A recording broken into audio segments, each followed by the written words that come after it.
Sveiki, visi 80-mečio mylėtojai. Prisisekite diržus ir pasiruoškite nuotykiams.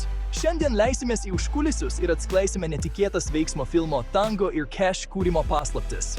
Išleistas Pinum 2009 metais, Tango ir Cash pasakoja apie du visiškai skirtingus policininkus, kuriuos vaidina Sylvesteris Stallone ir Kurtas Russellas. Juos apgauna žiaurus mafijos bosas ir pasodina į kalėjimą. Priversti bendradarbiauti, jie privalo rasti būdą ištrūkti, įrodyti savo nekaltumą ir išgelbėti pasaulį. Skamba paprastai, tiesa? Tačiau filmavimo aikštelėje buvo toli gražu ne rožėmis klota. Tai buvo tikras emocijų kalnelius primenantis chaosas ir dramos. Pirmiausia, teko keisti scenarijų ir nekalbu apie kelias smulkmenas. Jie perrašė visą istoriją daugybę kartų. Be to, tarp režisieriaus Andrei Končalovskio ir prodiuserio Jono Peterso nuolat vyrė aistros. Končalovskis siekė sukurti tamsų ir realistišką filmą, o Petersas norėjo komiškesnio veiksmo filmo. Galiausiai Končalovskis buvo atleistas. Režisieriaus kėdę užėmė ne vienas žmogus, kol galiausiai veiksmo scenas patikėjo kurti Albertui Magnoliui, o montažą Stuartui Baidui.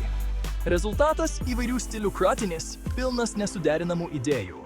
Nepaisant viso šio chaoso, Sylvesteris Stallone atidavė visas jėgas, kad filmas išvystų dienos šviesą. Jis sukūrė įsimintiną personažą, o Kurtas Russellas įnešė į filmą nemažai humoro. Tačiau tiesą sakant, filmavimo sunkumai atsiliepė filmo kokybei. Tango ir Cash sulaukė prieštaringų kritikų vertinimų. Vieni gyrė veiksmo scenas ir humorą, kiti kritikavo painų siužetą ir pernelyg didelį smurtą. Tačiau kaipgi filmas pasirodė kasose? Neįtikėtina, bet Tango ir Cash visame pasaulyje surinko daugiau nei $120 milijonų.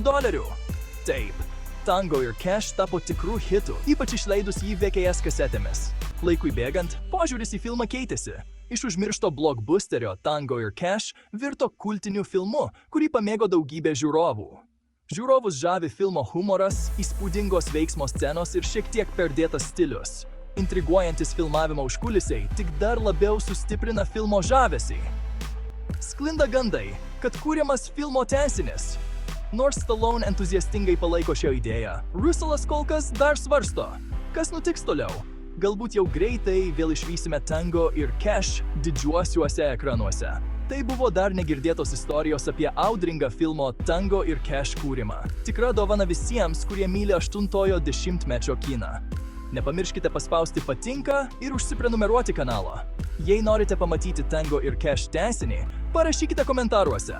Iki pasimatymo kituose vaizdo įrašuose.